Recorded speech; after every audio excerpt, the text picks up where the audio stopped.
Madam Clerk, colleagues, we will go directly to bill number 34-0266. Who speaks to this bill?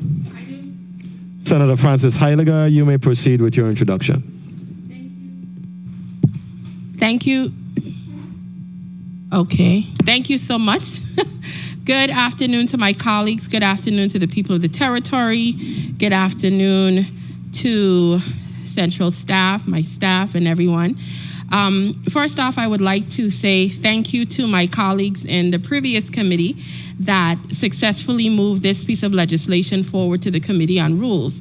Bill number 34-0266 has to do with absentee and early voting. As you know, that we have been making quite a bit of attempts over the years to upgrade and modernize our elections code. And one of the things that we've been trying to do is bring it more into modern times by adding areas that are necessary. This piece of legislation specifically speaks to no excuse absentee ballots. One of the things that we were able to recognize and was utilized, for example, during the last election, where individuals were able to go fill out the form and without having to create multiple excuses as to why they needed an absentee ballot. And it was a situation that not only was brought forward by the Board of Elections, but was very well received by the people of this territory. I wanted to make sure that we upgraded and codified the code, that it would not be an option per se, as well as something that could be changed every board cycle, or depending on who's on the board, things might be changed. If we see something is working and we continuously are moving forward, this is a positive step. It also spoke to not only absentee voting, but early voting. So we have two pieces in this measure. We were able to produce the bill based on conversations and discussions, but during the time period that the board was able to meet and review it, we had some additional updates and changes that we discussed with the supervisor of elections, and we also have an amendment that will be forthcoming. Hopefully everyone, all the members do have a copy of the amendment, and it just some slight changes in reference to the amount of days for certain things, et cetera, to be amended. Outside of that, I hope that my colleagues would be in full support of this piece of legislation. Like I said, we have to move forward when it comes to making voting accessible, making voting something where the public would want to come out and participate in, and most of all, making sure that voting is trustworthy. I think that is the major aspect that the community screams about, they talk about, because they want to be able to vote and feel that their vote counts and their vote matters. So again, I wanted to make reference to, for example, there's over 27 states that do no excuse absentee ballot voting, and we would be potentially joining them. So I am looking forward to support when it comes to this piece of legislation. So I will listen to the testifiers as well as my colleagues, and we will go accordingly. Thank you, Mr. Chair, for this opportunity. Thank you very much, Senator Francis Heiliger. Please recognize Senator Francis Heiliger's microphone. Good afternoon once again to my colleagues, to the testifier, to the staff of the legislature, and to the people of the Virgin Islands. I'm hoping that everyone in the District of St. Croix does have the amendment. We attempted to try to get it circulated, so I hope by now everyone has it.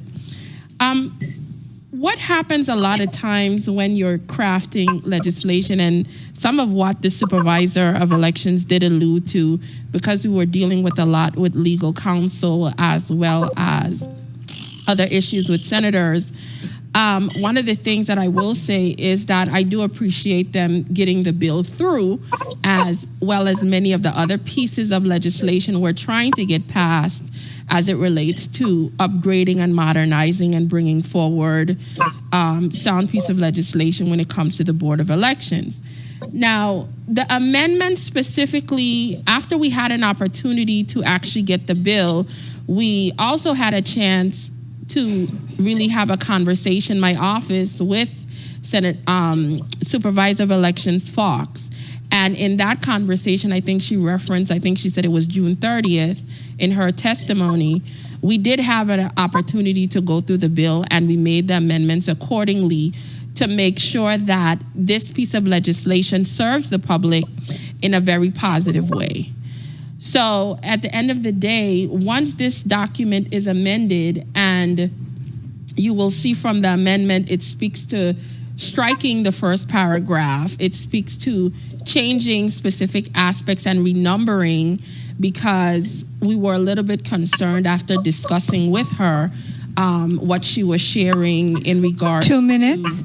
What she was sharing in regards to time frame for early voting, et cetera, and having that flexibility. So we did make amendments to the piece of legislation. But Ms. Fox, I would like for you to speak on a little bit in regards to the facsimile and electronic section that is part of the amendment you read, specifically as it relates to the military. Can you share with the public and educate the public a little bit more about that? So again, like I said, facsimile, yeah, good day, Senator. Facsimile, when you look at the word, people think it means fax, but it meant any electronic medium. So from 2014, when I came on board, we have been sending emails to all military or overseas persons, not persons within the mainland, U.S. mainland, or in the Virgin Islands. And so that's why we wanted to clarify the code so that it's applicable to every absentee voter. Yes. Again, folks look at facsimile and they jump out with fax. And so we asked to put electronically at the end, because when we had that runoff in 2018, we had to get ballots out of here with like 2 days. And so we email a lot of them to those voters. Again, they waive their rights. Is a form they have to fill out, waiving their right when they send them back. Usually it goes to one worker here in each of the districts. It's electronic to the email specific address, and it comes back, and then they print it and put it in the envelope, and then the board will remake that ballot in election night in front of everyone. So that's what happens with electronic. Okay. Well, I do appreciate you sharing that, because I didn't want the impression that the public to believe that we would be faxing these out to the whole public or emailing them out to the public. This segment of the legislation and even the amendment is speaking to those overseas in the military as a means to quickly get them the information. So again, I am asking my colleagues for its support. I will be asking my colleague, Senator Johnson, to present this piece of legislation for me, and my fellow minority member. And I would like to thank all of you for giving me this opportunity to share with you, along with the supervisor, this very important piece of legislation. Thank you.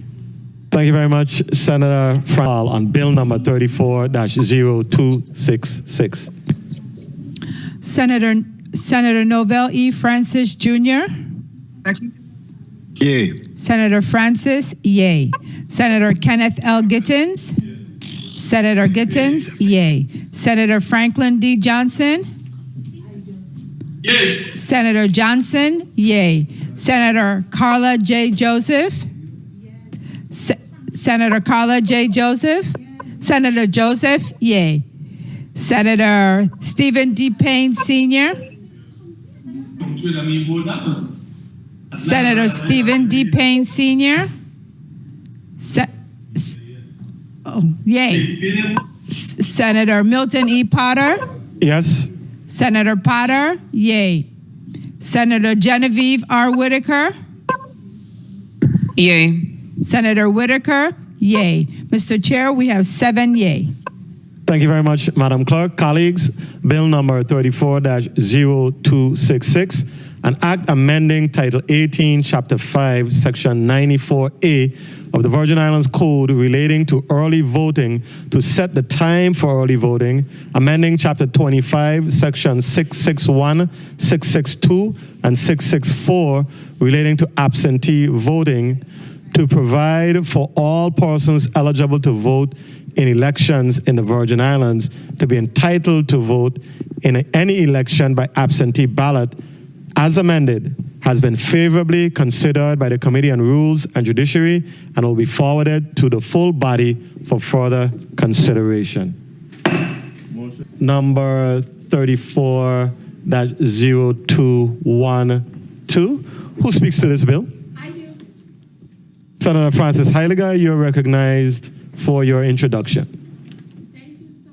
I will try to keep this brief as this piece of legislation has already gone through the process and has been vetted in a previous committee. I would like to implore my colleagues that it was unanimously passed in the previous committee that I am asking for your support here today. Our current laws says that by November the 30th every single year, the Lieutenant Governor's office has to put out to the public a listing of all unclaimed properties and funds. What that basically means that if you were supposed to get a check for, as a beneficiary, you didn't know anything about it, somehow it has sat there for years, it gets transferred over to the Lieutenant Governor's office. A money order that never gets cash goes to the Lieutenant Governor's office. This has nothing to do with real property. It has to do with unclaimed funds and property outside of real property, such as your land or a home. So what happens here is, unfortunately, the Lieutenant Governor's office has shared with the public that for the past 10 years, they have not published this listing, to the point that the funds have grown in the trust account to some $15.9 million. And there's an additional set of monies because, according to the law, the bulk of the monies is supposed to be deposited into the general fund, with at least $100,000 being placed into the trust account. That trust account is what has in the $15.9 million. We have tried our very best to attempt to get the information from the finance department. They did say the last time we had a meeting with them, they would be able to give us that information. It is still forthcoming.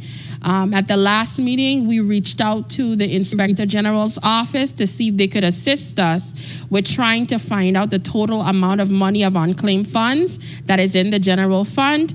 We're still working on that. But at the end of the day, we're not changing what the current law says about the reporting time.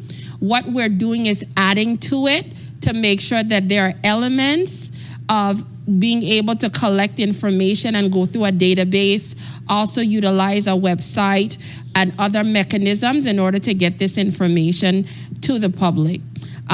We did have a chance to speak to the Lieutenant Governor's office and had several meetings with them, and they did share with us that they had an issue with not having enough employees, and that might have lent to the problem they were having for 10 years of not notifying the public of these millions of dollars that belongs to them that is in their care. So I suggested that when they come before the legislature, in order during the budget process, to please request additional staffing to be able to get the people's work done. IRB and the Lieutenant Governor's office are two major agencies that are money generators for the people of this territory, and we need to make sure they have adequate employees. As I close, again, this is a tool and a mechanism that is necessary in order to be able to allow for the public to get access to their funds. Mr. Chair, I would like to thank you so much for the indulgence, and I hope I get the support of my colleagues. Thank you very much, Senator Francis Heiliger. Senator Alma Francis Heyliger, you're recognized for your 2 minutes.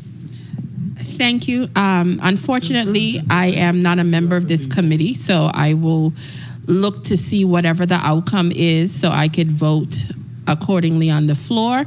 But in regards to my piece of legislation, 34-0112, 34-0212, I would really like for my colleagues to support this piece of legislation because it is timely.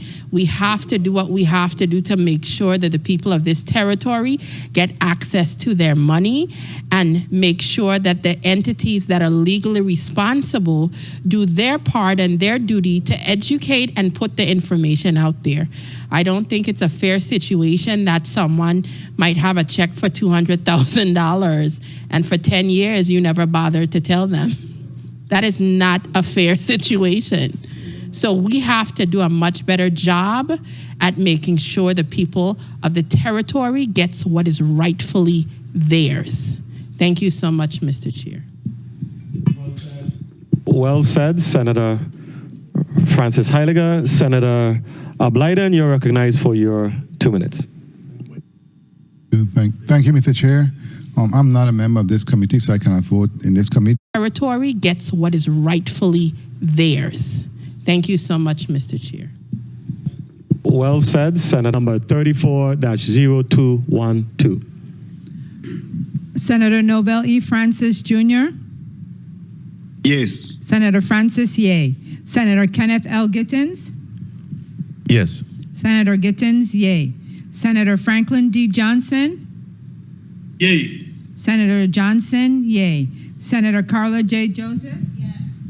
Senator Joseph, yay. Senator Stephen D. Payne Sr., yes. Senator Payne, yay. Senator Milton E. Potter, Yes. Senator Potter, yay. Excuse me. Senator Genevieve R. Whitaker, Yay. Senator Whitaker, yay. Mr. Chair, we have 7 yay. Thank you very much. Colleagues, bill number 34-0212, an act amending Title 28, Chapter 29, Section 660 of the Virgin Islands Code to include additional requirements for the notice and publication of lists of abandoned property has been favorably considered by the Committee on Rules and Judiciary and will be forwarded to the full body for further consideration.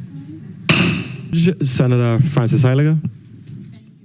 I just wanted to take this moment to say thank you to my colleagues in the committee of this specific committee in order to really allow me to have these 2 pieces of legislation move forward unanimously. As legislators, our goal is to create laws, alter and amend laws to benefit the people of this territory. And these 2 pieces of legislation will definitely do that. And I hope to get the support on the Senate floor during our next session. Thank you, Mr. Chair. Thank you, Senator Francis Heiliger.